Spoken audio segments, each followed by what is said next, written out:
2015 പൃഥ്വിരാജിന്റെ അടുത്തേക്ക് ഒരു സ്ക്രിപ്റ്റുമായിട്ട് ചെന്നില്ലേ, അത് പിന്നെ എന്തായി? ക്രിയേറ്റീവ് ഡിഫറൻസസിന്റെ ഒരു പോയിന്റ് കഴിഞ്ഞപ്പോൾ ഞാൻ പറഞ്ഞു നമ്മൾ ചെയ്യാതിരിക്കാൻ നല്ലതെന്ന് പറഞ്ഞു. പ്രൊഡ്യൂസേഴ്സ് പറഞ്ഞല്ലോ പൃഥ്വിരാജ് പറഞ്ഞോട് മാറ്റുമെന്ന് പറഞ്ഞു. ഞാൻ മാറ്റാമെന്ന് പറഞ്ഞു. കാരണം എനിക്ക് അങ്ങനെ ചെയ്യണമെന്ന് ആഗ്രഹമില്ല. ഭയങ്കര റെസ്പെക്ട്ഫുള്ളോടെ ഞാൻ കാര്യം പറഞ്ഞു. അപ്പം പറഞ്ഞു എനിക്ക് അങ്ങനെ ചെയ്യാൻ താല്പര്യം വേണ്ട ഒറ്റയ്ക്കെന്ന് പറഞ്ഞു. സമയത്ത് ഓൾ ദി ബെസ്റ്റ് പറഞ്ഞ മെസ്സേജ് അയച്ചപ്പോ പോടേ ഒന്ന് പോടേ എന്ന് പറഞ്ഞത് എംബ്രാന് മെസ്സേജ് അയച്ചായിരുന്നു. ആവശ്യമില്ലല്ലോ, ഭയങ്കര ഹൈപ്പിൽ നിൽക്കുന്ന സമയം ഞാൻ എന്റെ ഓൾ ദി ബെസ്റ്റ്. ആസിഫിക്കയുടെ എന്തോന്ന് ഒരു ഇന്റർവ്യൂവിന്റെ ഒരു ബിറ്റ് ആണ് കേട്ടോ. രൂപേഷ് വന്നിട്ട് ഒരു കഥ പറഞ്ഞു ആൻഡ് യു സെഡ് നോ എന്ന് ഞാൻ കേട്ടിട്ടുണ്ട്. അത് എന്താന്ന് വെച്ചപ്പോ ആസിഫിക്ക് പറഞ്ഞു ഒരാളുടെ തല വെട്ടി കുഴിച്ച് മണ്ണിലിടുന്ന ആരെയൊക്കെ ചിരിച്ചുകൊണ്ട് പറഞ്ഞാൽ അയാൾ നോർമൽ ആണ്, നമ്മൾ എങ്ങനെ വിശ്വസിക്കാന്ന്. നമ്മൾ ഒരു സീൻ നമ്മൾ ആലോചിക്കുന്നു, എഴുതുന്നു, അത് നമ്മൾ ഷൂട്ട് ചെയ്യുമ്പോൾ നമ്മൾ എഴുതിയ സാധനം നമ്മൾ റിയാലിറ്റി ആയിട്ട് കണ്ടോണ്ടിരിക്കുക. സന്തോഷം കൊണ്ട് നമ്മൾ ചിരിക്കുന്നത് നന്നായല്ലോ എന്ന് പറയുന്നത്. ഇവരെ വിചാരം ഞാൻ സൈക്കോ ആണ്, പക്ഷെ അങ്ങനെയല്ല. ഫസ്റ്റ് ഷോട്ട് ഞാനൊരു ചേട്ടനെ ചവിട്ടുന്നു. കുട്ടി നന്നായി ചവിട്ടിയോ? പട്ടോന്ന് ശബ്ദം മാത്രമേ കേട്ടുള്ളൂ. ശരിക്കും കൊടുത്ത 4ാമത്തെ പ്രാവശ്യം ഞാൻ വക്കിന്റെ കവളൊക്കെ വീർത്തിരിക്കുന്നു. എനിക്കിപ്പോൾ ഓർമ്മ മമ്മൂക്ക എന്നോട് പറഞ്ഞു നീ സ്ഫടികത്തിന് ശേഷം വേറെ പടത്തിൽ അഭിനയിക്കാത്തതാണ് ഏറ്റവും നല്ല കാര്യം. അപ്പൊ അതുകൊണ്ടാണ് മെക്സിക്കൻ ആധാരത്തിൽ വന്നപ്പോൾ ആൾക്കാർക്ക് പെട്ടെന്ന് കണക്ട് ചെയ്യാൻ പറ്റി.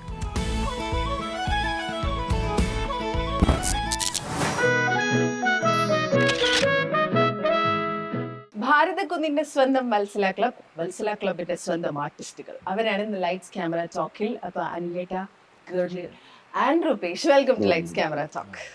സുഖല്ലേ മൂന്നാക്കും? സുഖം. എങ്ങനെ പോകുന്നു വത്സല ക്ലബിന്റെ പ്രൊമോഷൻസ് ഒക്കെ? വളരെ ഗംഭീരമായിട്ട് പോകുന്നു അല്ലേ? അതെ നന്നായിട്ട് പോകും. അതാണ് എല്ലാവർക്കും ഒരു ഉറക്ക ക്ഷീണമൊക്കെ ഒരു ഇന്റർവ്യൂലൊന്നും ഇല്ല കേട്ടോ. സെറ്റാണ്, എല്ലായിടത്തും ഭയങ്കര ആക്റ്റീവാണ്. അപ്പൊ പറഞ്ഞല്ലോ ബീങ് ദ സീനിയർ അൻരാജനും തുടങ്ങിയാണ്. ഭാരതകുന്നിന്റെ വത്സല ക്ലബിനെ കുറിച്ച് താങ്കൾക്ക് എന്താണ് പറയാനുള്ളത്?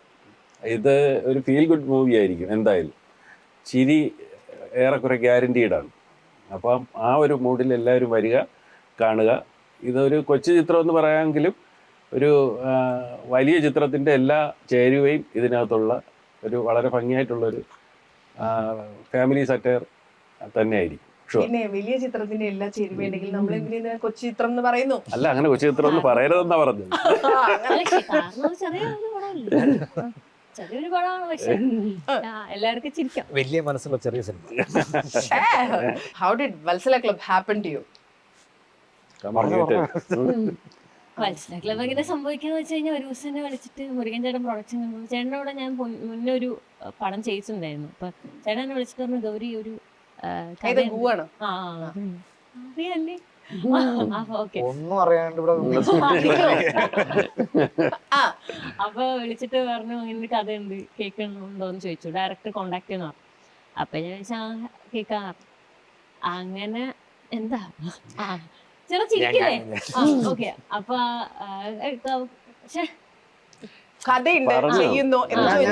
ഞാൻ പറഞ്ഞോളാം.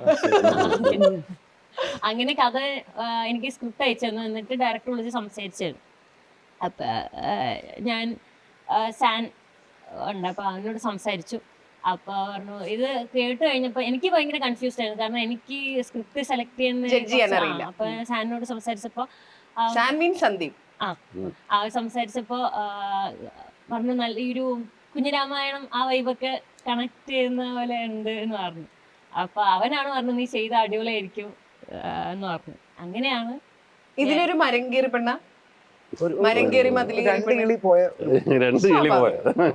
അതല്ല. പക്ഷെ എന്ത് കേസ് അറിയോ, എനിക്ക് ഗൗരി പെർഫോം ചെയ്യണ കാണുമ്പോ എനിക്ക് മനസ്സിലായി ആ റോള് ഗൗരിയുടെ വേറെ ചെയ്യാൻ പറ്റില്ല.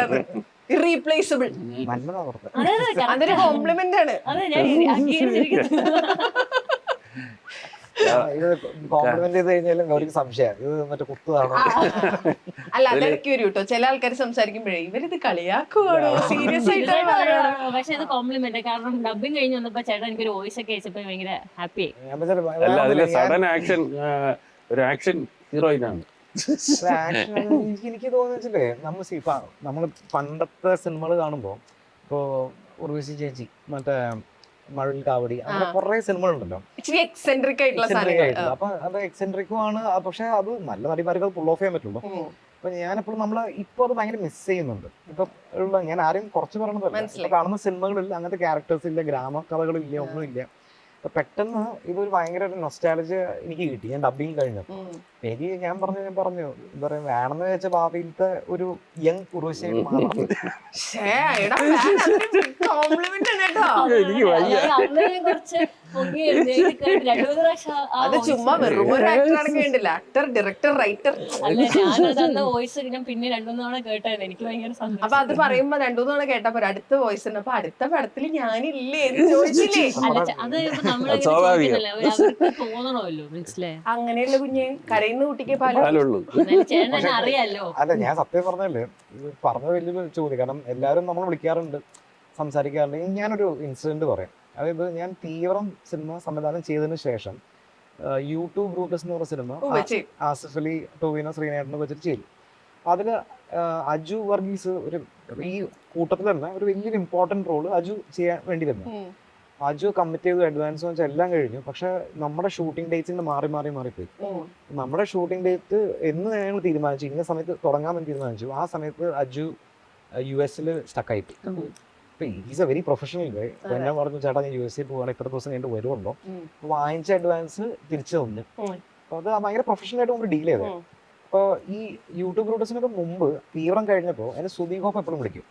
എല്ലാ ദിവസവും വിളിച്ച് പറയും ഒരു ചാൻസ്. അപ്പൊ ഞാൻ പറഞ്ഞു, സുധി പടം ചെയ്യാൻ നടക്കണ്ടേ, പടം നടന്നാലേ സുധിക്ക് ചാൻസ് തരാൻ പറ്റുള്ളൂ. അപ്പൊ സുധി ഗോപ്പയാണെന്നുണ്ടെങ്കിൽ നിങ്ങൾ സ്ഥിരം പറഞ്ഞ കാര്യം മറ്റും പറഞ്ഞ ഒരു പിണങ്ങുകയൊക്കെ ചെയ്യും. അപ്പൊ എനിക്ക് യാതൊരു പരിചയമില്ല കേട്ടോ. അപ്പൊ ഞാൻ പറഞ്ഞ മനസ്സിൽ വെക്കാം, അവസരം വരട്ടെ തരാം, അത് നിങ്ങൾ എല്ലാവരും ഇങ്ങനെ പറയാറെന്ന് ഒരു പിണങ്ങിയിട്ട് ഫോൺ കട്ട് ചെയ്ത് പോയി. എന്നിട്ട് 1 കൊല്ലം കഴിഞ്ഞിട്ടാണ് യൂട്യൂബ് ബ്രൂട്ടസ് നടക്കുന്നത്. അപ്പൊ അജു ഇല്ല. അപ്പൊ എന്നോട് പ്രൊഡ്യൂസർ ചോദിച്ചു, ഞാൻ ആരെ കാസ്റ്റ് ചെയ്യുന്നു ചോദിച്ചു. ഞാൻ വിളി സുധി കോപ്പേരെ. അപ്പൊ സുധി വന്നു. അപ്പൊ എനിക്കറിയാം അജു അല്ലെങ്കിൽ അടുത്ത പ്രോമിസിംഗ് ആക്ടർ സുധിയാണ്. പക്ഷെ സുധി വാസ് പെർഫെക്റ്റ്. എക്സാക്ട്ലി. ഇല്ലേ? ആ ഇന്നസെൻസും അതൊക്കെ ഭയങ്കരമായിട്ട് പുള്ളി പുൾ ഓഫ് ചെയ്തിട്ടുണ്ട്. അപ്പൊ ഞാൻ എന്ത് ചെയ്തു, ഞാൻ വന്നിട്ട് സ്ക്രിപ്റ്റ് വായിച്ചു. മൂപ്പര് സ്ക്രിപ്റ്റ് വായിച്ചിട്ട് മൂപ്പര് എല്ലാ ക്യാരക്ടർ, ഞാൻ അങ്ങനെ കുറെ ക്യാരക്ടേഴ്സ് വാരി ചെയ്താറുണ്ട്. ഉള്ള ക്യാരക്ടേഴ്സ് ഭയങ്കര സോളിഡ് ആയിരിക്കും, ഭയങ്കര ഇമ്പോർട്ടന്റ് ആയിരിക്കും. അപ്പൊ ഞാനപ്പോ വായിച്ചപ്പോൾ ഞാൻ പറഞ്ഞു, ഉണ്ണി എന്ന് പറഞ്ഞ ക്യാരക്ടറാണ് ചെയ്യേണ്ടതെന്ന് പറഞ്ഞു. അപ്പൊ സുധി ഇത് വെച്ചിട്ടേ, ഇത് മെയിൻ റോൾ അല്ലേ? ഞാൻ പറയാതെ ചെയ്യുമെന്ന് ചോദിച്ചു. ഞാൻ ചെയ്യാമെന്ന് പറഞ്ഞു. ഷൂട്ടിംഗ് എല്ലാം കഴിഞ്ഞിട്ട് ഓൾമോസ്റ്റ് കഴിഞ്ഞ തലേ ദിവസം ഞാൻ ചോദിച്ചു, ഇപ്പൊ എന്തായി, ഞാൻ വെറുതെ കാര്യം പറയും തോന്നുന്നുണ്ടോ? അപ്പൊ ഞാൻ പറഞ്ഞ പോയിന്റ് എന്ന് വെച്ചാൽ, ഒരാൾക്ക് പെർഫോം ചെയ്യാനുണ്ടെങ്കിൽ മാത്രമേ നമ്മൾ വിളിച്ചൊരു കാര്യമുള്ളൂ. ചില ആക്ടേഴ്സ് ഒന്ന് പറയും മുഖം കാണിച്ചാൽ മതി, അങ്ങനെയാണെന്ന് നമുക്ക് എവിടെ വേണമെങ്കിൽ പ്ലേസ് ചെയ്യും. പക്ഷെ പെർഫോമൻസ് ആഗ്രഹിച്ചൊരു നടക്കുന്ന ഒരു കഴിവുള്ള ഒരു ആർട്ടിസ്റ്റ് നല്ല ബ്രേക്ക് കിട്ടണമെന്നുണ്ടെങ്കിൽ നല്ല ക്യാരക്ടർ തന്നെ ചെയ്യും, അല്ലെങ്കിൽ പിന്നെ നമ്മൾ കൊടുത്തിട്ട് ക്യാരക്ടർ. അപ്പൊ ഇവരെല്ലാവരും മനസ്സിൽ വെച്ചിട്ടുണ്ട്. അടുത്തൊരു പടം ചെയ്യുന്ന സമയത്ത് ഞാൻ ആലോചിക്കുമ്പോ ചേട്ടനെ വിളിക്കാം, വാ എന്താ ഗൗരിനെ വിളിക്കാം. അപ്പൊ അങ്ങനെയാണ് മോറൽ ഓഫ് ദി സ്റ്റോറി. ഇതുപോലെ ഡയറക്ടേഴ്സിന് അറിയാമെങ്കിൽ അനിലേട്ടനോടും കൂടിയാ ഇടയ്ക്കിടയ്ക്ക് മെസ്സേജ് ചെയ്യാ, ഇടയ്ക്കിടയ്ക്ക് വിളിക്കുക, ഭക്ഷണം കഴിച്ചോ, ചായ കുടിച്ചോ, സുഖല്ലേ എന്ന് അന്വേഷിക്കുക. അവര് ഓർത്തേക്കും. അനിലേട്ടാന്ന് പറയേണ്ട ആവശ്യമില്ല, എന്നെ അറിയാം. തിരക്കുള്ള ആർട്ടിസ്റ്റുകളാ. ഇതുപോലെ ഞാന് ആസിഫിക്കയുടെ എന്തോന്ന് ഒരു ഇന്റർവ്യൂവിന്റെ ഒരു ബിറ്റാണ് കേട്ടോ.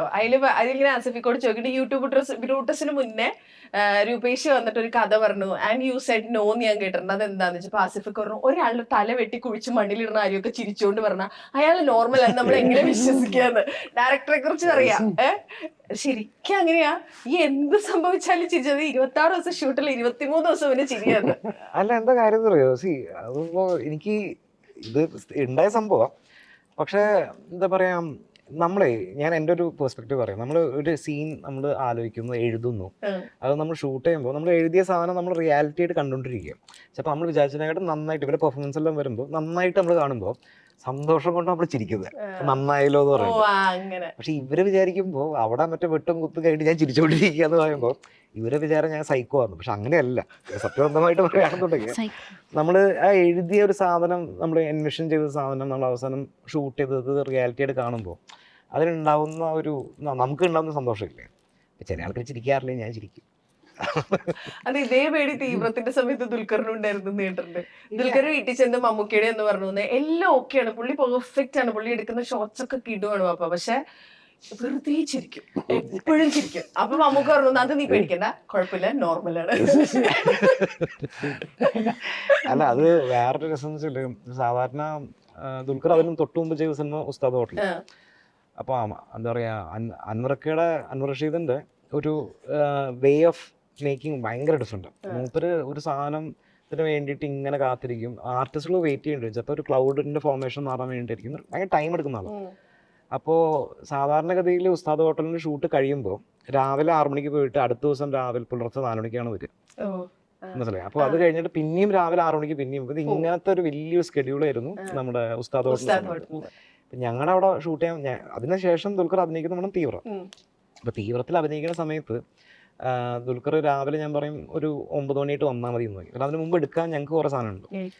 ഞാൻ വൈകുന്നേരം 7 മണി 8 മണി ആകുമ്പോഴേക്കും ഞാൻ ദുൽഖറിനെ പറഞ്ഞയക്കുകയും ചെയ്യും. കാരണം 9 മണിക്ക് എന്തെങ്കിലും പാക്കപ്പ്. അപ്പോൾ ഇത് 2 ദിവസം കഴിയുമ്പോൾ നമുക്ക് ഭയങ്കര ടെൻഷനാണ്. നമുക്ക് പറഞ്ഞു അവിടെ ഷൂട്ടിങ് നടക്കുന്നില്ലേ, നീ ഇത്ര നേരത്തെ പോരുതേ. അപ്പോഴാണ് നോക്കിയപ്പോഴാണ് എന്താ പറയുക, ഞാനിങ്ങനെ ഈ ടൈം സ്കെഡ്യൂൾ വെച്ചിട്ടാണ് ഞാൻ ചെയ്യാറ് എപ്പോഴും.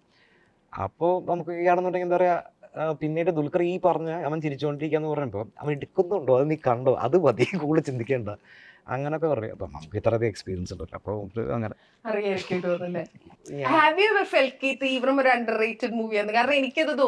ഞാൻ സത്യസന്ധമായിട്ട് പറയുകയാണെന്നുണ്ടെങ്കിൽ അത് ഇതിന്റെ സെക്കൻഡ് ഹാഫിൽ കുറച്ച് സ്ക്രീൻ പ്ലേയിൽ കുറെ പാളിച്ചകളുണ്ട്. അത് എൻ്റെ സൈഡിൽ നിന്ന് പറഞ്ഞാൽ തെറ്റാ.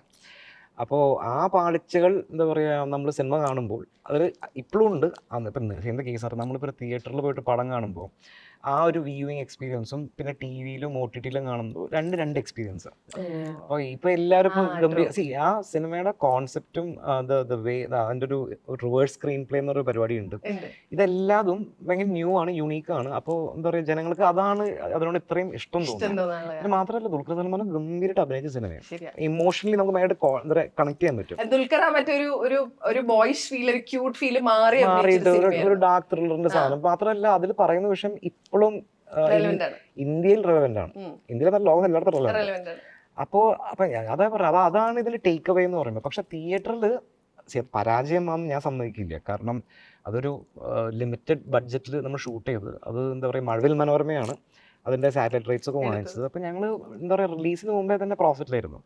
തിയേറ്ററിൽ നിന്ന് ഈ പറയുന്നത് പോലെ ഒരു ജൈജാന്റിക് എന്താ പറയുക സക്സസ് അതാണ് ഞാൻ പറഞ്ഞത്. കാരണം എല്ലാവരുടെയും ഫേവറേറ്റ് ലിസ്റ്റിലുള്ള ഒരു മൂവിയാണ്, എല്ലാവർക്കും ഭയങ്കര ഇഷ്ടമുള്ള മൂവിയാണ്. പക്ഷെ 2012 പടം 50 ദിവസം ഓടി, മനസ്സിലായി? അപ്പോൾ ഇതെന്താ കേസെന്ന് വെച്ചാൽ എന്താ പറയുക, ആ സമയത്ത് എന്താ പറയുക ആൾക്കാർ കാറ്റഗറൈസ് ചെയ്യുന്ന ഒരു കുറേ ഇതുണ്ടല്ലോ. പക്ഷെ എനിക്ക് ഭയങ്കര സന്തോഷമുള്ള കാര്യം എന്ന് പറയുമ്പോൾ ഇത്രയും 10-12 കൊല്ലത്തിന് ശേഷം ഇപ്പോഴും തീവ്രം ചർച്ച ചെയ്യുന്നു എന്ന് പറയുമ്പോൾ ഭയങ്കര സന്തോഷമുണ്ട്. എങ്ങനെയുണ്ടായിരുന്നു director Anush Mohan, being a director, watching somebody else directing you, എങ്ങനെയുണ്ടായിരുന്നു? അല്ല, ഞാൻ അനുഷിന്റെ 2ാമത്തെ സിനിമയിൽ അഭിനയിക്കുന്നു. അനുഷ് ഭയങ്കര ഒരു എന്താ പറയുക, ഭയങ്കര ഫോക്കസ്ഡുള്ള ഡയറക്ടർ. മൂപ്പർക്ക് എന്താ വേണ്ടെന്ന് അറിയാം. പക്ഷെ ഈ ഒച്ചയും ബഹളം അങ്ങനെ ഒന്നുമില്ല. സീൻ വായിച്ചു തരും, സോൻസോ നിങ്ങൾ ചെയ്യും എന്നിട്ട് ഞാൻ പറയാമെന്ന് പറയും. അപ്പൊ നമുക്കൊരു ഗ്രാഹ്യമുള്ള പോലെ നമ്മൾ ചെയ്യുമല്ലോ. ചെയ്ത് കഴിഞ്ഞിട്ട് എവിടെയെങ്കിലും കൂട്ടാനോ കുറയ്ക്കാനുണ്ടെങ്കിൽ മൂപ്പർ അതൊന്നും പറഞ്ഞു തരും, കഴിഞ്ഞു. അത് 28 ദിവസം കൊണ്ടൊക്കെ 28 ദിവസം 30 ദിവസം ഷൂട്ട് പറഞ്ഞിട്ട് 28 ദിവസത്തിൽ. പിന്നെ ഡയറക്ടർ ചേട്ടനാണെങ്കിൽ മൈക്കിൽ വിളിച്ച് നമ്മളിങ്ങനെ അങ്ങനെ പറ്റും ഇങ്ങനെ പറ്റും പറയില്ല. ഇപ്പൊ എന്തെങ്കിലും അടുത്ത് വന്നെന്ന് ഇങ്ങനെ പതിയെ മാറ്റി നിർത്തിയൊക്കെ പറയുള്ളൂ. ഭയങ്കര കംഫർട്ടബിൾ ആക്കണം, ഭയങ്കര അടിപൊളി. മൈക്കിൽ പറഞ്ഞ ടെൻഷനാവും. എനിക്ക് ടെൻഷൻ ഇല്ല, യൂഷ്വലി അത് കേൾക്കാറുണ്ട്. രീതി അങ്ങനെയല്ല. കാരണം ആക്ടേഴ്സിന്റെ അടുത്ത് ചില ആൾക്കാരുണ്ട് മൈക്കിൽ കൂടെ വിളിച്ചു പറയുമ്പോൾ അത്രയും മോട്ട് ചെയ്യണ്ട, കുറച്ച് താത്തി പിടിച്ചോ എന്നൊക്കെ വിളിച്ചു പറയല്ലോ. പക്ഷെ അത് എന്താ പറയാ, അനുഷ് ചെയ്യില്ല, ഞാനും ചെയ്യാറില്ല. അപ്പോൾ നമ്മൾ അവരുടെ ഒരു ആക്ടേഴ്സ് ഭയങ്കരമായിട്ട് എന്താ പറയാ ഫ്രജൈലാണ്. ഞാൻ എൻ്റെ കാഴ്ചപ്പാടിൽ സെൻസിറ്റീവ് ആണ്. അപ്പോൾ അവരുടെ അടുത്ത് നമ്മൾ പോയിട്ട് നമുക്ക് അതൊരു ഇമോഷണൽ സീനാണെങ്കിൽ പറയുമ്പോൾ വേണ്ട, ഇപ്പം എന്തായിക്കോട്ടെ നമ്മൾ അടുത്ത് പോയിട്ട് സംസാരിക്കുമ്പോൾ അവർക്ക് ഒരു അഷുറൻസ് ആയിരിക്കും. അപ്പം അനുഷ് ആ കാര്യത്തിലൊക്കെ ഭയങ്കരമായിട്ട്, കാരണം വേറൊരു കേസ് വെച്ചാൽ അനുഷ് ഉറുമി തൊട്ട് അസിസ്റ്റന്റ് ഡയറക്ടർ. അപ്പം നമുക്ക് അത്രയും എക്സ്പീരിയൻസ്, വലിയ വലിയ സിനിമകളിൽ അസോസിയേറ്റ് ചെയ്തതിൻ്റെ എക്സ്പീരിയൻസും ഉണ്ട്. അപ്പോൾ അതാണ് അനുഷിൻ്റെ ഒരു ഏറ്റവും വലിയ പ്ലസ് പോയിന്റ്. അത് ആക്ടേഴ്സിൻ്റെ പെർഫോമൻസ് എടുക്കാൻ അറിയാം, ഷൂട്ട് ചെയ്യാൻ വന്നിട്ട് അറിയാം, എല്ലാം അറിയാം. He knows how to tell a story രീതിയിൽ. ഇങ്ങനെ സട്ടിലായിട്ടാണ് കമന്റ് ചെയ്യുന്നത്. അങ്ങനെ നമ്മൾക്ക് നല്ലതാണ് മോശം അതിങ്ങനെ ഒരുപാട് എക്സ്പ്രസും ചെയ്യത്തില്ല. നമ്മള് ഞാൻ ലാസ്റ്റ് ഒന്നും പറയുന്നില്ല, ചേട്ടാ ഞാൻ എന്ത് ചെയ്തിട്ട് ആക്ഷൻ ഇത് മാത്രമേ ഉള്ളൂ, വേറെ ഒന്നും പറയുന്നില്ല. അപ്പൊ ലാസ്റ്റ് സെക്കൻഡ് ഡേ ആയപ്പോ ഞാൻ ചേട്ടാ എന്തെങ്കിലും മാറ്റമോ, കാരണം എനിക്ക് ടെൻഷൻ, ഇതിപ്പോ ശരിയാവുന്നുണ്ടോ ഒന്നും പറയത്തില്ല ആരും. അപ്പൊ അല്ല അങ്ങനെ മതി അങ്ങനെ പറയും. അപ്പൊ കാരണം പുള്ളിക്ക് ഇഷ്ടം. പിന്നെ ഇപ്പോ ഞാൻ കണ്ടുപിടിച്ചെന്ന് പറഞ്ഞു കഴിഞ്ഞാൽ പുള്ളിക്ക് ഇഷ്ടമാണെങ്കിൽ ഈ കട്ട് വിളിക്കുന്നതിന് പല ടോണുണ്ട്. ഇപ്പൊ കാരണം എനിക്ക് ടീം ഭയങ്കര കംഫർട്ടബിൾ ആയിരുന്നു, ഭയങ്കര കംഫർട്ടബിൾ ഫാമിലി പോലെ. ഒരു 2 days ഒക്കെ കഴിഞ്ഞപ്പോൾ. അപ്പൊ എനിക്ക് ചെന്ന് ക്യാരവനിലേക്ക് ആ മൈൻഡല്ല, എനിക്ക് ഇവരുടെ കൂടെ നിൽക്കാൻ ഭയങ്കര ഇഷ്ടമായി. അപ്പൊ ഞാൻ സ്പോട്ട് എഡിറ്റിങ്ങിനോ അല്ലെങ്കിൽ ക്യാമറയുടെ അടുത്തൊക്കെ ഉണ്ടാവും, അവിടെ എവിടെയെങ്കിലും ഉണ്ടാവും. അപ്പൊ ഇവർ ചെയ്തുകൊണ്ട് നിൽക്കുമ്പോൾ ഞാൻ ഡയറക്ടറിനെ ഒബ്സർവ് ചെയ്യുന്നുണ്ട് ബാക്കിയുള്ളവർ പെർഫോം ചെയ്യുന്ന സമയത്ത്. അപ്പൊ എനിക്ക് ചില സാധനങ്ങൾ കാണുമ്പോൾ എനിക്ക് ഭയങ്കര ഇഷ്ടപ്പെടുമല്ലോ. നമ്മളിങ്ങനെ ഇട്ടുന്ന ചേട്ടൻ ഇങ്ങനെ നോക്കുമ്പോൾ ചേട്ടൻ ഇഷ്ടപ്പെടാം കട്ട് പ്ലീസ് ഇങ്ങനെ പറയും. ഒരു ട്യൂൺ ഉണ്ടാവും അല്ലെ? ഇപ്പൊ ഇഷ്ടപ്പെടാ അത്ര ഓക്കെ ഓക്കെ അങ്ങനെ വരുന്നതാണ് കട്ട് പ്ലീസ് ഇങ്ങനെ പറയുള്ളൂ. അപ്പൊ അത് ചിലപ്പോ സെക്കൻഡ് ടേക്കോ തേർഡ് ടേക്കോ ഒക്കെ പോകും. അപ്പൊ ചേട്ടൻ നമ്മൾ പെർഫോം ചെയ്യുമ്പോ കട്ട് പ്ലീസ് എന്ന് പറഞ്ഞാൽ എനിക്ക് മനസ്സിലാവും ഓക്കെ സെറ്റാണ്. ദേഷ്യം വരുമ്പോ എങ്ങനെ പറയാന്നറിയോ? സീരിയസ്ലി അതിനൊക്കെ ടോണുണ്ട്. അപ്പൊ നമുക്ക് മനസ്സിലാവും. പക്ഷെ നമ്മൾ അസോസിയേറ്റ് ഡി സി ചേട്ടൻ അടുത്ത് വന്നിട്ട് ഇപ്പൊ എന്തെങ്കിലും ഉണ്ടെങ്കിൽ ഓക്കെ വേറെ ഒന്നും അങ്ങനെയൊക്കെ പറയും. ഭയങ്കര രസമായിരുന്നു, അടിപൊളി കംഫർട്ടബിൾ ടീമായിരുന്നു. അതാണ് നമ്മളിപ്പോ എവിടെയെങ്കിലും ഷൂട്ട് കഴിയുമ്പോൾ നമുക്ക് ഓക്കെ ഷൂട്ട് കഴിഞ്ഞു പോവാം ആ മൈൻഡ് സെറ്റ്. പക്ഷെ ഇവിടെ അയ്യോ ഷൂട്ട് കഴിഞ്ഞല്ലോ അങ്ങനെ തോന്നി. ലാസ്റ്റ് 28 days കഴിഞ്ഞപ്പോൾ ഭയങ്കര എല്ലാവരുമായിട്ടും കാരണം ഞാൻ വന്നപ്പോ എനിക്ക് ആരും അറിയത്തില്ല, ഭയങ്കര ഓക്വേർഡായിരുന്നു. ഞാൻ മാത്രമേ ഉള്ളൂ, ഇവരെല്ലാം ചേട്ടന്മാരാ, ഞാൻ മാത്രം എന്നത്. അല്ല, do you have that problem? അതായത് ഗൗരിനെ എനിക്ക് മനസ്സിലായിടത്തോളം ഗൗരി അത്യാവശ്യം എക്സ്ട്രോവേർട്ട് ആയിട്ടുള്ള ആളുകളോട് സംസാരിക്കുന്ന ഒരാളാണ്. അപ്പൊ ഈ ജെല്ലായി പോവാൻ ആദ്യം ഒരു ബുദ്ധിമുട്ടുള്ള കൂട്ടത്തിലാണ്. നമ്മള് റിയൽ ലൈഫ് വരുമ്പോ കുറച്ച് വ്യത്യാസം അല്ലാതെ ഇങ്ങനെ വരുമ്പോ നമ്മള് ഓക്കെ ഓക്കെ ഇങ്ങനെ നിൽക്കുമല്ലോ, അത് നമ്മൾ നെസസിറ്റി ആണല്ലോ. അപ്പൊ അല്ലാണ്ട് വരുമ്പോ നമ്മള് ഞാൻ ആദ്യം ചെല്ലുന്ന ദിവസം ഞാൻ സെക്കൻഡ് ഡേയോ തേർഡ് ഡേ ആണ് ജോയിൻ ചെയ്യുന്നത്. ഓൾറെഡി ഷൂട്ട് സ്റ്റാർട്ട് ചെയ്തു. അപ്പൊ ഞാൻ അവിടെ ചെന്നിട്ട് ആദ്യം ഒരു സെക്കൻഡ് ഡേ ഞാൻ ചെന്നു. ആദ്യം ഒരു ക്യാരവൻ കാണിച്ചു. ഞാൻ അവിടെ ചെന്ന് ഇങ്ങനെ കുറച്ചേരം ഇരുന്നു. എനിക്ക് ആരെയും ഒരു ഇതില്ല. എന്നിട്ട് ഞാൻ വിചാരിച്ചു നടന്നു എല്ലായിടത്തുനിന്ന് പരിചയപ്പെടാം, ആരെയും അറിയത്തില്ലല്ലോ. കാരണം അവിടെ ഷൂട്ട് നടക്കുക. പിന്നെ ഞാൻ പതിയെ നടന്നു പോയപ്പോ ഫ്രണ്ടിൽ ഒരു ഫ്ലെക്സ് കണ്ടു. അത് മിക്കവാറും അത് വൈറലാവും ആ ഫ്ലെക്സ്. നമ്മൾ അഖിൽ ചേട്ടൻ 6 pack ഒക്കെ ആയിട്ട് ഒരു AI ഒരു സംഭവം അഖിൽ കവലൂർ. അപ്പൊ ഞാൻ ചേട്ടൻ്റെ ഒരു 6 pack കണ്ടിട്ട് ചേട്ടൻ ബോഡിയൊക്കെ ട്രാൻസ്ഫോം ചെയ്തു. ഞാൻ ഈ അല്ലാണ്ട് പരിപാടി കണ്ടിട്ടുള്ളൂ. ഞാൻ ഇങ്ങനെ നോക്കിക്കൊണ്ട് കുറച്ച് നിന്നു. അപ്പോഴും ആരും കാണുന്നില്ല. എന്നിട്ട് ഞാൻ കറങ്ങി വേറൊരു സൈഡിൽ കൂടെ പോയപ്പോൾ അകത്ത് ഷൂട്ട് നടക്കുക. അപ്പൊ ഷൂട്ട് നടക്കുന്നതിന്റെ ഇടയിൽ എങ്ങനെയാ ചെന്ന് കയറുന്നതായിരുന്നു. ഞാൻ കുറെ നേരം നിന്ന് ഇങ്ങനെ നോക്കിക്കൊണ്ട് നിന്നു. ആരും ഒന്നും മിണ്ടുന്നില്ല, എല്ലാവരും ഭയങ്കര സീരിയസ് അങ്ങനെയൊക്കെ. അപ്പൊ എന്നാരും കണ്ടില്ല. ഞാൻ വന്നപ്പോ എല്ലാവരും ഗൗരി അങ്ങനെ ഒരു സംസാരം. അത് കഴിഞ്ഞ ഏറ്റവും ഫസ്റ്റ് ഷോട്ട് ഞാനൊരു ചേട്ടനെ ചവിട്ടുന്നതാ. അതാണ് എന്റെ തുടക്കം. അപ്പൊ തന്നെ എല്ലാവരും ഏകദേശം ഓക്കെ ഹായ് ആ മൈൻഡ് സെറ്റ്. കുട്ടി നന്നായി ചവിട്ടിയോ? അല്ല അങ്ങനെയല്ല, ആക്ച്വലി അപ്പൊ എന്താ കേസ് വെച്ചാല് എന്താ പറയാ, ഞങ്ങൾക്ക് ആർക്കും അറിയില്ല ഗൗരി എന്താ പറയാ ഈ കളരിയും എന്താ പറയുക കരാട്ടെ പറയുന്ന കാര്യം. അപ്പൊ എന്താ ഈ ചവിട്ടിന്റെ കാര്യം പറയുമ്പോ ഈ ചവിട്ട് കിട്ടുന്നവൻ അമ്പി പ്രദീപ് ആക്ടർ, 18ാം പടിയിലൊക്കെ അഭിനയിച്ചിട്ടുണ്ട് ട്രാൻസ്ജെൻഡർ ആയിട്ട്. അപ്പൊ അമ്പിക്ക് നന്നായി കളരി അറിയാം. അപ്പൊ അമ്പിക്ക് എന്താ പറയാ ഗൗരിയുടെ നെൽപ്പൊക്കെ കണ്ടപ്പോ മനസ്സിലായി ഞാൻ ചവിട്ടണ്ട, ഞാൻ ചാടിക്കോളാം. ക്യാമറയുടെ കൂടെ പോകുന്ന സാധനം. അപ്പൊ ആ ഒരു സാധനം എടുത്തു കഴിഞ്ഞിട്ടാണ് പിന്നെ അടുത്ത ഷോട്ടിലാണ് ഗൗരി മറ്റേ കാല് ഒരു ഒറ്റ കാല് മറ്റേ കാല് പൊക്കിയിട്ട് നിൽക്കുന്ന ഒരു പോസിൽ നിൽക്കണ്ടേ. ആ പോസ് നിൽക്കണ കണ്ടപ്പോൾ ഞാൻ പറഞ്ഞു മക്കളെ സൂക്ഷിച്ചു, കളിക്കരുത്. കാരണം കാണുമ്പോഴേ അറിയാം ഗൗരിക്ക് മാർഷൽ ആർട്സ് അത്യാവശ്യം നന്നായിട്ട് അറിയാം. അപ്പൊ തന്നെ എല്ലാവരും പറഞ്ഞു മക്കളെ സൂക്ഷിച്ചു. എല്ലാവർക്കും ഒരു ഭയഭക്തി ബഹുമാനം ജീവനിൽ അതും ഇതേപോലെ തന്നെ എന്താ പറയാ അഭിനയത്തിനിടയിൽ അഖിൽ കവലൂരിന്റെ കർണക്കുറ്റി നോക്കി കൊടുക്കുന്ന സീൻ ഉണ്ടായിരുന്നു. അത് പട്ടോന്ന് ശബ്ദം മാത്രമേ കേട്ടുള്ളൂ. ശരിക്കും അത് അങ്ങനെയല്ല. അതെന്തൊക്കെയെന്ന് അറിയാം, അത് ആ ടേക്ക് പല 4ാമത്തെ പ്രാവശ്യം അക്കിന്റെ കവളൊക്കെ വീർത്തിരിക്കുന്നു. അത് പക്ഷെ വേറെ കാര്യമുണ്ട്, അതായത് ക്യാരക്ടർ ആവുമ്പോ നമ്മൾ അറിയുന്നില്ല എന്നൊരു സംഭവം ഉണ്ടല്ലോ.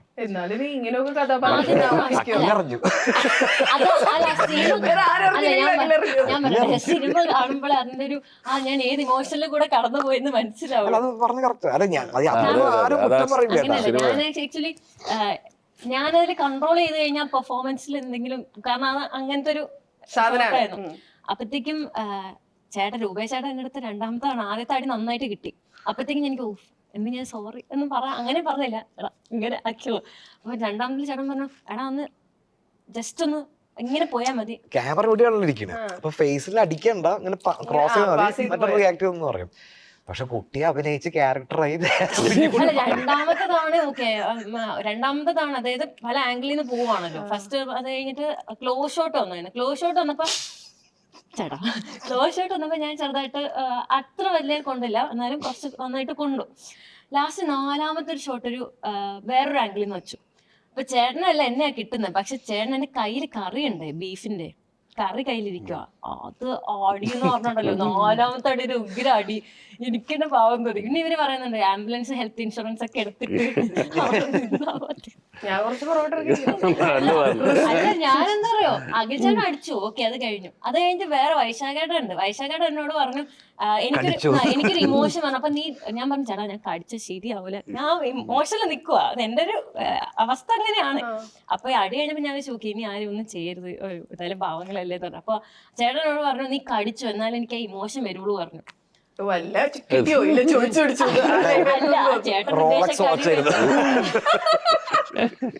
ചേട്ടൻ ഉദ്ദേശക്കാടി വേറെ വരും. ഞാൻ നന്നായിട്ട് സീനില് കടിച്ചത് കഴിഞ്ഞപ്പോ ഇങ്ങനെ കടിക്കുമ്പോൾ ഈ കളർ മാറുമല്ലോ, അങ്ങനെ മാറിയിട്ട് അപ്പൊ ചേട്ടൻ ഇത്രയും കടിക്കട്ടെ, അത്രയും മോഷന്റെ ആവശ്യമില്ല. അല്ല കടിച്ചപ്പോഴേ അറിയാണ്ട് കൂടി പോയി. ശരിക്കും മിസ്റ്റർ എറണാകുളമൊക്കെ ആയിരുന്നോ?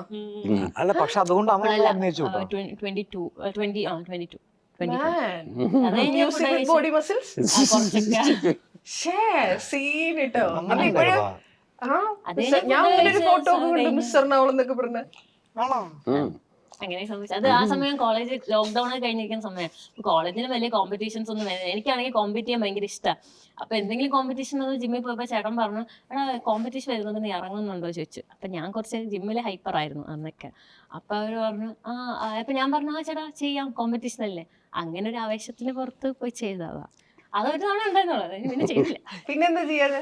എനിക്ക് അങ്ങനെ വലിയ ഫിറ്റ്നസ് അങ്ങനെ ആവണം എന്ന് വലിയ താല്പര്യമില്ല. പിന്നെ കോമ്പറ്റീഷൻ കോളേജിൽ വേറെ കോമ്പറ്റീഷൻ ഇല്ലല്ലോ, അങ്ങനെ വെറുതെ നിൽക്കുവാണല്ലോ എന്ന് പറഞ്ഞു പോയി ചെയ്തതാ.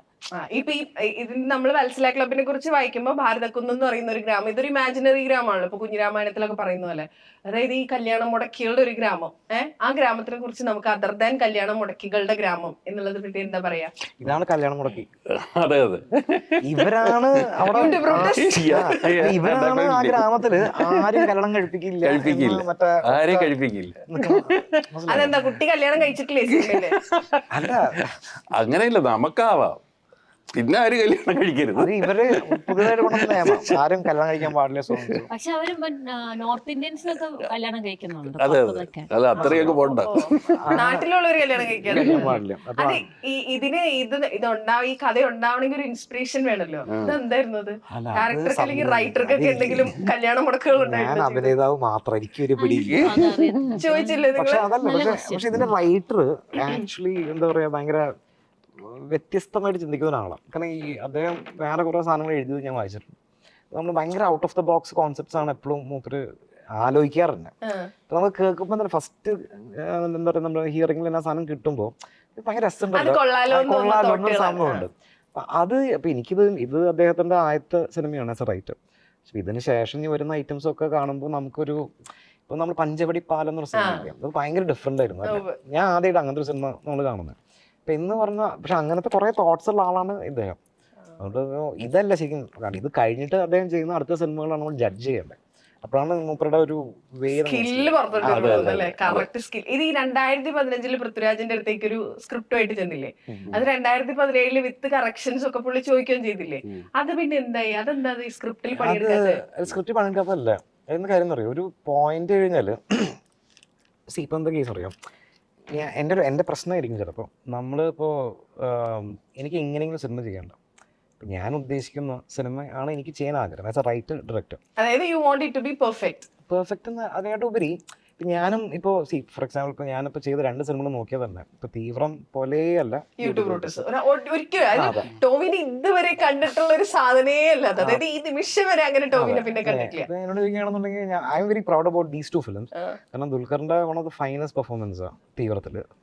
യൂട്യൂബ് റൂട്ടേഴ്സിലാണെങ്കിൽ ടോവിനോ, ആസിഫ്, ശ്രീനേട്ടൻ ഇവരെല്ലാവരുടെയും പെർഫോമൻസ് ടോപ്പ് നോച്ചാണ്. ഐ മീൻ ഈവൻ സുധിഗോപ ഉൾപ്പെടെ എല്ലാവരും, അനുമോനൊക്കെ ഉണ്ട്. അപ്പോൾ ഇതെന്താ കാര്യം എന്ന് വെച്ചാൽ ഇത് എന്തുകൊണ്ടെന്ന് ചെയ്യാൻ പറ്റും, ഈ ആക്ടേഴ്സ് തന്നെ ട്രസ്റ്റ് ചെയ്യുന്നതുകൊണ്ട്. ഞാൻ പൃഥ്വിരാജിനെ ട്രസ്റ്റ് ചെയ്യില്ലെന്നല്ല, പക്ഷെ അദ്ദേഹത്തിൻ്റെ ചിന്താഗതി വേറൊരു ലെവലിലാണ്, എൻ്റെ ചിന്താഗതി വേറൊരു രീതിയിലാണ്. അപ്പോൾ ക്രിയേറ്റീവ് ഡിഫറൻസസിൻ്റെ ഒരു പോയിന്റ് കഴിഞ്ഞപ്പോൾ ഞാൻ പറഞ്ഞു നമ്മൾ ചെയ്യാണ്ടിരിക്കുന്ന നല്ലതെന്ന് പറഞ്ഞു. കാരണം എനിക്ക് ഞാൻ അതേ പറഞ്ഞു, ഇങ്ങനെയും സിനിമ ചെയ്യാൻ വേണ്ടി ഞാൻ അങ്ങനെ ഡിഫറൻസസ് ഞാൻ ഓക്കെ സാറിൽ പോട്ടെ പടം ചെയ്യാം എന്ന് പറഞ്ഞാൽ ആ സമയം അതിന് പ്രൊഡ്യൂസേഴ്സൊക്കെ ഉണ്ടായിരുന്നു. അപ്പോൾ പ്രൊഡ്യൂസേഴ്സ് പറഞ്ഞാൽ പൃഥ്വിരാജ് പറഞ്ഞോളൂ മാറ്റുമെന്ന് പറഞ്ഞു. ഞാൻ മാറ്റാമെന്ന് പറഞ്ഞു. കാരണം എനിക്ക് അങ്ങനെ ചെയ്യണമെന്ന് ആഗ്രഹമില്ല. ഞാൻ ചെയ്യുകയാണെങ്കിൽ ഞാൻ ഇങ്ങനെ ചെയ്യും. എക്സാക്ട്ലി. അപ്പൊ ഞങ്ങള് ഒരു ബാഡ് ബ്ലഡോ ബാഡ് നോട്ടിലോ ഒന്നുമല്ല. ഭയങ്കര റെസ്പെക്ട്ഫുള്ളോടെ ഞാൻ കാര്യം പറഞ്ഞു. അപ്പം പറഞ്ഞു എനിക്ക് അങ്ങനെ ചെയ്യാൻ താല്പര്യം, വേണ്ട വിട്ടേക്കുന്നു പറയും. ഇപ്പോഴും ഞങ്ങൾ കാണുമ്പോൾ സംസാരിക്കുകയും ചെയ്യും, അങ്ങനെയൊക്കെ ഉണ്ട്. സോ അതാ ഞാൻ പറഞ്ഞത്, ചിലപ്പോൾ ഇനി വേറൊരു സ്ക്രിപ്റ്റായിട്ട് ഞാൻ ചെന്ന് കഴിഞ്ഞാൽ അങ്ങനെ അംഗീകരിക്കുകയായിരിക്കും. പക്ഷേ എന്താ ഏറ്റവും വലിയ പ്രശ്നം എന്ന് പറയുമ്പോൾ ഇപ്പോൾ ഈ എല്ലാ താരങ്ങൾക്കും അടുത്ത 4 കൊല്ലത്തേക്ക് ഇടയില്ല, 5 കൊല്ലത്തേക്ക് ഇടയില്ല, വലിയൊരു ഇഷ്യൂസ് ഉണ്ട്. പക്ഷേ അപ്പോൾ ഞാനിപ്പോൾ ഒരു സ്ക്രിപ്റ്റ് എഴുതി പ്രസൻറ്റ് ചെയ്ത് 3 കൊല്ലം കഴിഞ്ഞിട്ട് ചെയ്യാമെന്ന് പറഞ്ഞു കഴിഞ്ഞാൽ ഇനി അതിനോട് ഭയങ്കര സിമിലാരിറ്റി ഉള്ള എന്തെങ്കിലും സാധനം എൻ്റെ ഇടയിൽ വന്നാൽ അപ്പോൾ പിന്നെ അത് ചെയ്തിട്ട് കാര്യമുണ്ടോ എന്ന് വെച്ച് കഴിഞ്ഞാൽ നമ്മുടെ സമയം പോകും. അപ്പം അതുകൊണ്ട് ഞാൻ ആലോചിക്കുന്ന കാര്യം എന്ന് പറയുമ്പോൾ അത്ര വലിയ സ്റ്റാർസ് ഒന്നും ഇല്ലാണ്ട് ഒരു മിഡ് റേഞ്ച് ആക്ടേഴ്സിനെ വെച്ച് ചെയ്താൽ നമുക്ക് പെട്ടെന്ന് പരിപാടി നടത്താൻ പറ്റും. അപ്പോൾ what is your plan as A director? അല്ലെ ചർച്ചകൾ നടക്കുന്നുണ്ട്. പക്ഷെ ഇപ്പോഴത്തെ ഒരു മലയാള സിനിമയുടെ ഇപ്പോഴത്തെ ഒരു അവസ്ഥ എന്ന് പറയുമ്പോൾ സ്റ്റാർസ് ഇല്ലെങ്കിൽ ആരും പ്രൊഡ്യൂസ് ചെയ്യാൻ വരുന്നില്ല. പിന്നെ ഇപ്പോൾ ഒരു സിനിമയാണെന്നുണ്ടെങ്കിൽ റിലീസിന് മുമ്പ് പണ്ടുണ്ടായിരുന്ന ഒരു പ്രീ ബിസിനസ് ഉണ്ട്. അതായത് നേരത്തെ തന്നെ എന്താ പറയുക സാറ്റലൈറ്റ് ഓട്ടി ഇപ്പൊ ഒരു സിനിമയ്ക്കും പോകുന്നില്ല. അതെ, ഇപ്പൊ എല്ലാം തിയേറ്ററിൽ ഇറങ്ങി വിജയിച്ചു കഴിഞ്ഞാൽ മാത്രമേ എടുക്കുന്നുള്ളൂ എന്ന് പറയുന്ന ഒരു അവസ്ഥയിലാണ് ഇപ്പൊ സിനിമ പോയിക്കൊണ്ടിരിക്കുന്നത്. ഇപ്പൊ റിസ്ക് ഇപ്പൊ നമ്മളിപ്പോ ഫോർ എക്സാമ്പിൾ എന്താ പറയാ നമ്മളിപ്പോ ഒരു കോടിക്ക് ഒരു പടം ചെയ്യുകയാണെങ്കിൽ ആ 1 കോടി 100% റിസ്ക്കിലാണ് ഇപ്പോൾ തിയേറ്ററിൽ ഇറങ്ങുന്നത്. അവിടെയാണ് എനിക്ക് വത്സര ക്ലബിൻ്റെ പ്രൊഡ്യൂസറിനോട് ഇത്രയും റെസ്പെക്റ്റ് തോന്നുന്നത്. അപ്പം ജിനി ഈ പറയുന്ന പോലെ കഥ കേട്ടു, തിരക്കഥ കേട്ടു. ഈ സിനിമയിൽ അങ്ങനെ വലിയ താരങ്ങളൊന്നും ഇല്ല. ഈ പറയുന്നത് പോലെ എല്ലാവരും ആർട്ടിസ്റ്റുകളാണ്.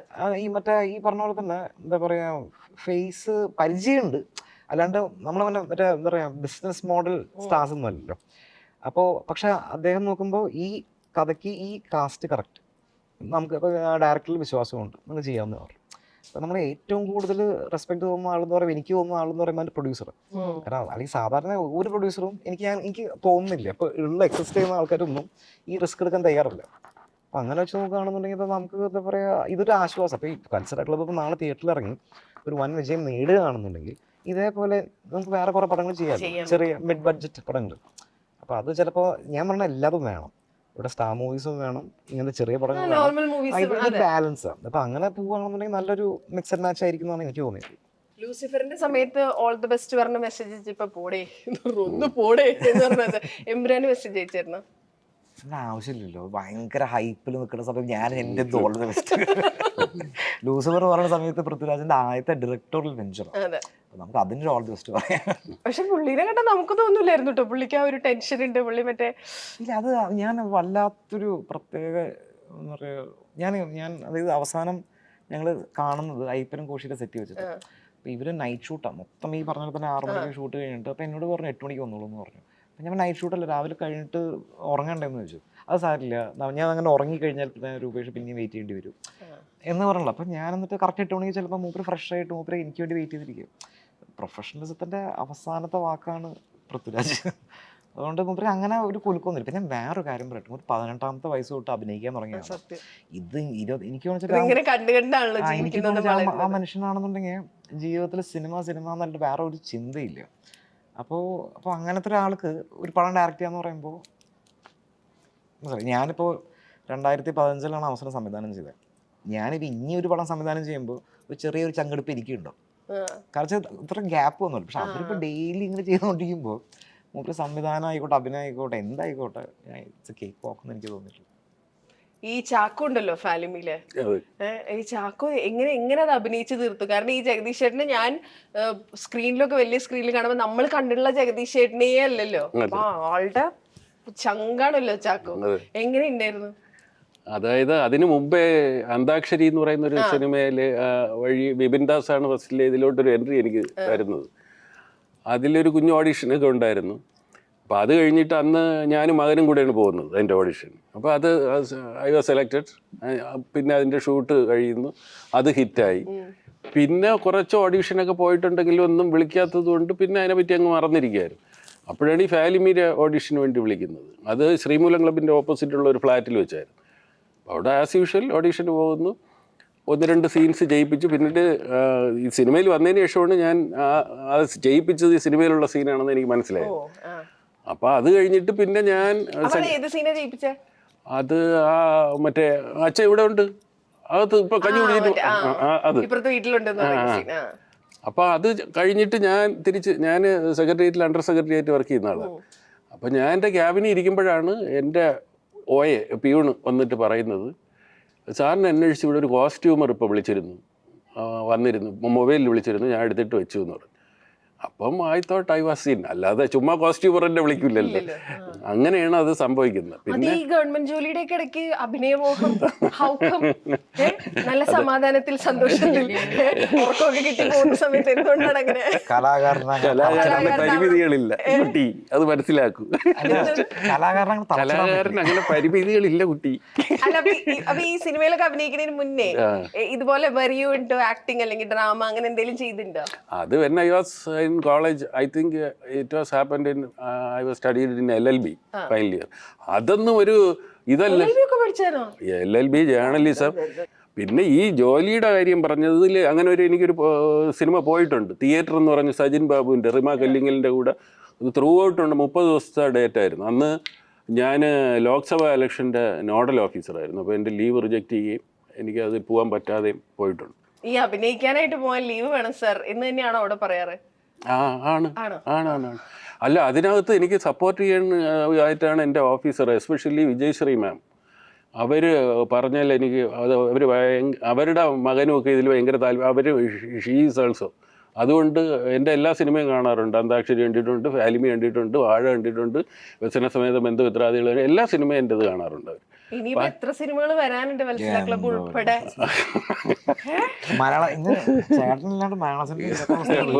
ഏത് തിയേറ്ററിൽ ഇത് നേരത്തെ ഗൗരി പൊങ്ങിയതുപോലെ ഞാൻ അങ്ങ് പൊങ്ങി. എത്ര വരാനുണ്ട്? അത് ഇനി ഈ വത്സല ക്ലബുണ്ട്. പിന്നെ ഇപ്പം ടിനു പാപ്പച്ചൻ അദ്ദേഹത്തിൻ്റെ സിനിമയിൽ ഇപ്പൊ അഭിനയിച്ചുകൊണ്ടിരിക്കുന്നുണ്ട്. അത് മറ്റേ നമ്മുടെ അംബാനില്ലേ, സജിൻ ഗോപു ഞാനുമായിട്ടുള്ള കോമ്പിനേഷനാണ്. സജിൻ ഗോപു.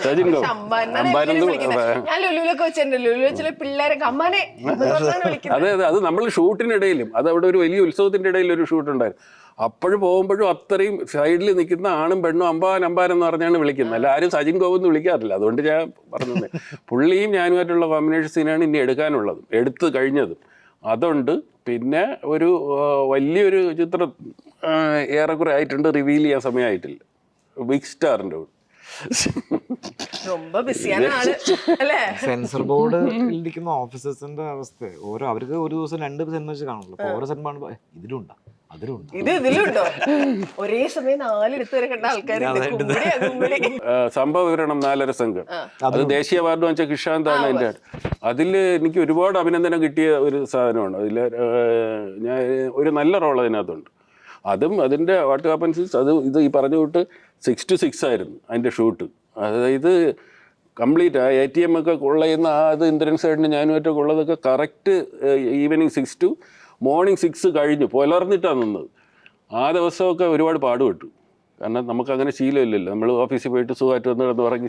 അല്ലാതെ ഞാൻ ചോദിക്കാൻ വരികയായിരുന്നു, അങ്ങനത്തെ സമയങ്ങളിൽ തോന്നാറുണ്ട് ദൈവമേ മര്യാദയ്ക്ക് ഓഫീസിൽ നിന്ന് ഉറങ്ങിയാൽ മതിയായിരുന്നു.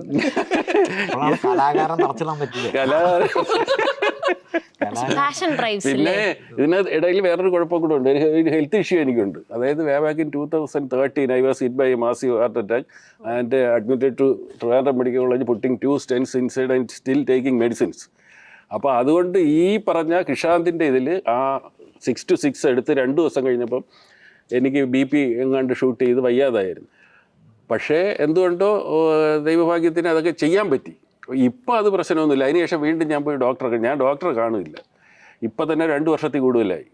ടാബ്ലറ്റ്സ് കഴിക്കല്ല, ഡോക്ടറെ കാണുകയില്ല. അപ്പോൾ അത് ഡോക്ടറെ കണ്ടപ്പോൾ പുള്ളി അത് ഒരു കറക്റ്റീവ് മെഷേഴ്സ് മെഡിസിൻ തന്നു. ഇപ്പം ഓക്കെ, ഉറക്കം ഒഴിയുന്നതിനൊന്നും ബുദ്ധിമുട്ടില്ല. ഇപ്പം ഇദ്ദേഹത്തിൻ്റെ ഈ ടിനു പാപ്പച്ച അദ്ദേഹത്തിൻ്റെ പടത്തിൽ ത്രൂ ഔട്ട് നൈറ്റാണ്. രാവിലെ പത്രക്കാരൻ പോകുമ്പോഴാണ് നിർത്തുന്നത്.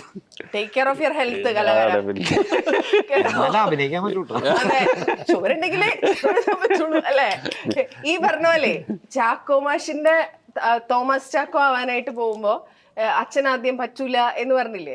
ഇല്ലില്ല, ഇപ്പൊ ചെയ്യാൻ പറ്റൂല, അല്ലെങ്കിൽ അവൻ പഠിപ്പിൽ മോശമാണ്, ഇനി ഇതും കൂടെ കഴിഞ്ഞ് അവൻ പഠിക്കൂല എന്ന് പറഞ്ഞില്ലേ?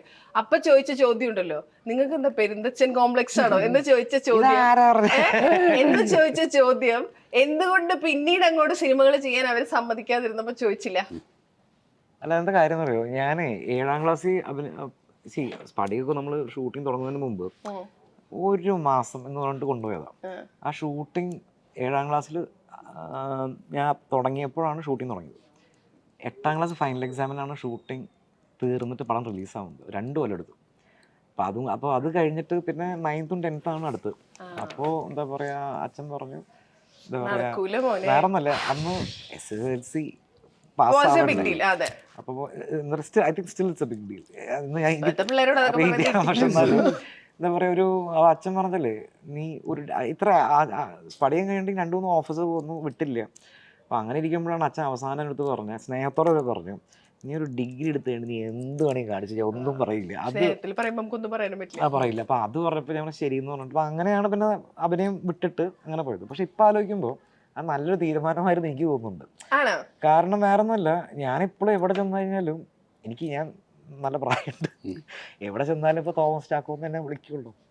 ഐ മീൻ അങ്ങനെയാണ് എന്നെ, ഈവൻ കുട്ടികൾ പോലും എന്നെ റെക്കഗ്നൈസ് ചെയ്യുന്നത് ആ ഒരു ഇതിലുണ്ട്.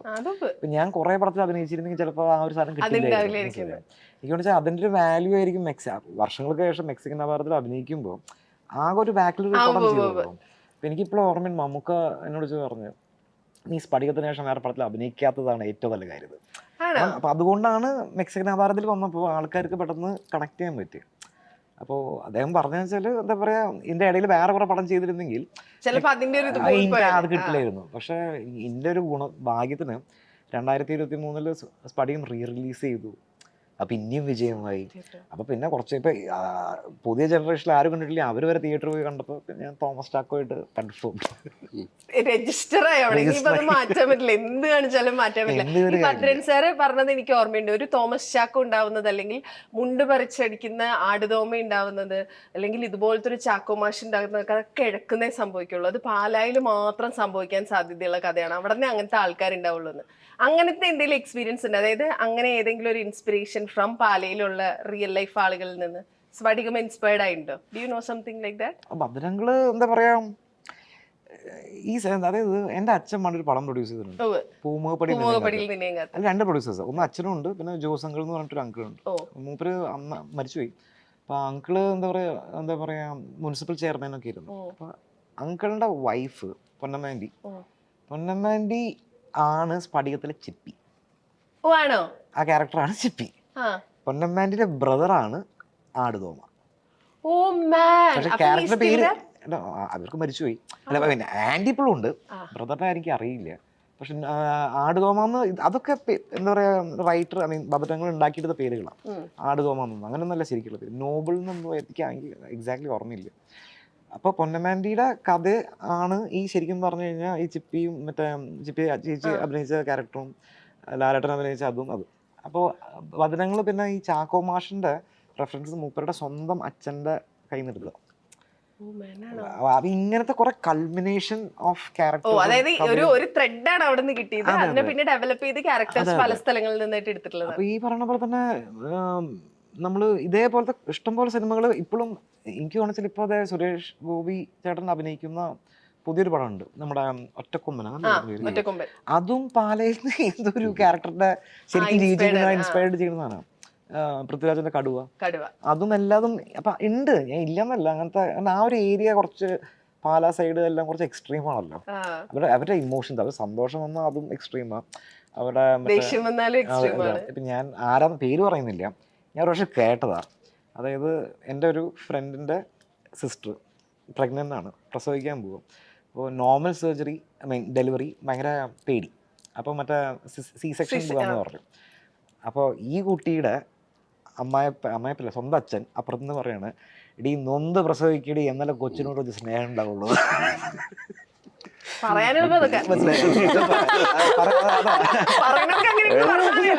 പറയുന്നതിന്റെ കോണ്ടെക്സ്റ്റ് മനസ്സിലാക്കുന്നില്ല.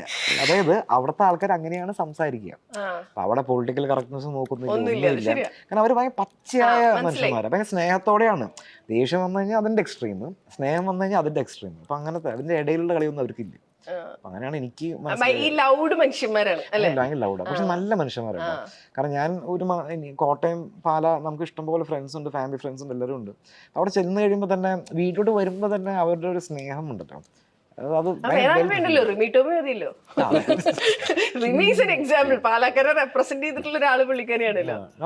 ഭയങ്കര ജെനുവൻ റിയാക്ഷൻസാണ്.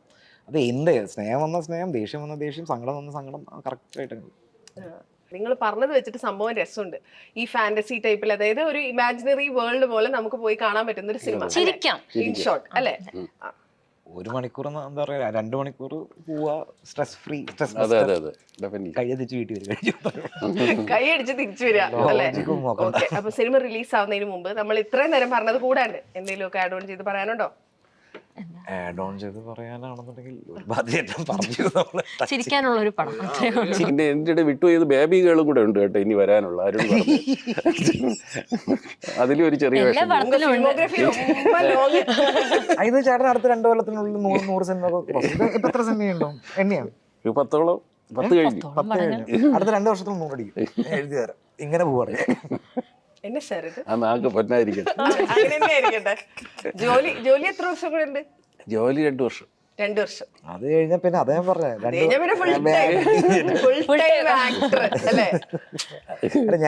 ഞാൻ അങ്ങനെ കണ്ട ഒരു നടന്നു പറയുകയാണെന്നുണ്ടെങ്കിൽ അജു വർഗീസ്. അജു ഇപ്പോഴല്ല കേട്ടോ, അജു ഇപ്പൊ പിന്നെയും വീട്ടിലോട്ടൊക്കെ ചെല്ലാൻ തുടങ്ങിയിട്ടുണ്ട്. പണ്ട് എന്റെ കാര്യം എന്നറിയോ, ഞാൻ നോക്കുമ്പോഴേ ഒരു സിനിമ ഷൂട്ടിംഗ് തീർന്നു, അടുത്ത സെറ്റിലത്തെ വണ്ടി വെയിറ്റിംഗ്. ഇവൻ ബാഗ് എടുക്കുന്നു, അല്ല പോകുന്നു, ആ വണ്ടിയിൽ ട്രാവൽ ചെയ്യുന്നു, അവിടെ ഒരു 30 ദിവസം ഷൂട്ട്, അത് കഴിഞ്ഞിട്ട് അടുത്ത വീട്ടിൽ പോകാറില്ല. എന്റെ ഇടയിൽ എന്തെങ്കിലും ഹർത്താലൊക്കെ വന്നു കഴിഞ്ഞാൽ മാത്രമേ അണ്ണൻ വീട്ടിൽ പോകാറുണ്ടായിരുന്നുള്ളൂ. എന്തെങ്കിലും കാരണവശാൽ സിനിമ നിന്നോയാലും അല്ല വിടില്ല തന്നെ. ചിലപ്പോൾ എന്റെ ഇടയിൽ ഒരു പടത്തെ അഭിനയിച്ചുകൊണ്ടിരിക്കുമ്പോൾ തന്നെ ഇടയിൽ 2 ദിവസത്തെ പാച്ച് എന്ന് പറഞ്ഞാൽ വേറെ ആൾക്കാർ വിളിച്ചുകൊണ്ടു. അപ്പം അങ്ങനെ വീട് കണ്ടിട്ടില്ല. ഇപ്പോൾ അജു വീട് കാണാൻ തുടങ്ങിയത്. ഒരു സമയത്ത് ഞാൻ കുഞ്ഞിരാമായണത്തിന്റെ സെറ്റിൽ വിനീത് ശ്രീനിവാസനെ കാണാൻ വേണ്ടി ഞാൻ പോയപ്പോൾ ഞാൻ നോക്കുമ്പോൾ ഇവൻ അവിടെ വലിയൊരു സൂട്ട് കേസ്. ഞാൻ നീ വീട്ടിൽ പോകാറില്ല എന്ന് ചോദിച്ചു. പോകാൻ പറ്റട്ടെ ചേട്ടാ, അതുകൊണ്ട് ഡ്രസ്സും സാധനങ്ങളൊക്കെ ആയിട്ട് ഫുൾ ട്രാവലിങ്. അപ്പം ഹോട്ടലും കാര്യങ്ങളും അങ്ങനെ കിട്ടും. അപ്പോൾ അത് ഒരു രീതി നോക്കുമ്പോൾ ഭാഗ്യമാണ്. പക്ഷെ ചില സമയത്ത് ആലോചിക്കുമ്പോൾ കുടുംബജീവിതം അതോടെ ഇപ്പൊ കുറച്ച് മാറിയിട്ടുണ്ടെന്ന് തോന്നുന്നു. മറ്റേ പറന്തുപോ സിനിമയുടെ ഇന്റർവ്യൂവിന് കണ്ടപ്പോ പറഞ്ഞു ഇപ്പൊ കുറച്ച് മാറ്റം വന്നിട്ടുണ്ട്. ഇപ്പൊ ഞാൻ ഒരു ആക്ടർ എന്ന രീതിയിൽ ഞാൻ കുറച്ച് ചൂസ് ചെയ്ത് എന്നിലെ ആക്ടറിനെ എക്സ്പ്ലോർ ചെയ്യാൻ ആ ഒരു സ്റ്റാൻഡ് എത്തിയല്ലോ, ചൂസ് ചെയ്യാൻ പറ്റുന്ന ഒരു അവസ്ഥയിലേക്ക് എത്തി. പക്ഷെ വീട് മിസ് ചെയ്യും കേട്ടോ നമ്മൾ കുറച്ച് ദിവസം മാറിയിരിക്കുമ്പോൾ. എനിക്ക് ആ കുഴപ്പമുണ്ട്. എനിക്ക് കുറച്ച് ദിവസം മാറിയിരിക്കുമ്പോൾ ഭാര്യയും പിള്ളേരെയൊക്കെ കാണണമെന്ന് തോന്നും. അവർക്ക് അങ്ങനെ തോന്നാറുണ്ടോ? തോന്നാറുണ്ട്. അതിന്റെ ഇടയിൽ എനിക്ക് ഭയങ്കര ഇഷ്ടപ്പെട്ടു കേട്ടോ ഇന്റർവ്യൂ. ഞാൻ ഇത്ര നേരം അല്ല കരുണേന് മുന്നേ പറയണല്ലോ. അല്ല സീരിയസ്ലി പറഞ്ഞ ഭയങ്കര രസമുണ്ട്. ഒരു മ്യൂച്വൽ അണ്ടർസ്റ്റാൻഡിംഗിൽ നമുക്ക് അങ്ങ് പോവാം. നല്ല ഒരു ലൈവ് ഫീൽ ഉണ്ട്. നല്ല രസമായിരുന്നു അത്. Frankly speaking. Thank you. പറയണില്ല എന്തെങ്കിലുമൊക്കെ പറ. ഗംഭീരമാണല്ലോ, എന്ത് പറയാം. എന്നാ പിന്നെ നമ്മള് നിർത്തല്ലേ? നമ്മള് നിങ്ങളുടെ അടുത്ത പരിപാടിക്ക് പോവല്ലേ? അപ്പൊ thank you so much. Cinema നിങ്ങൾ പറഞ്ഞതുപോലെ ഇപ്പൊ നമ്മള് ചിരിച്ച് എൻജോയ് ചെയ്ത പോലെ ഞങ്ങൾ തിയേറ്ററിൽ ഇരുന്ന് എൻജോയ് ചെയ്യട്ടെ. Thank you so much and all the best. Thank you.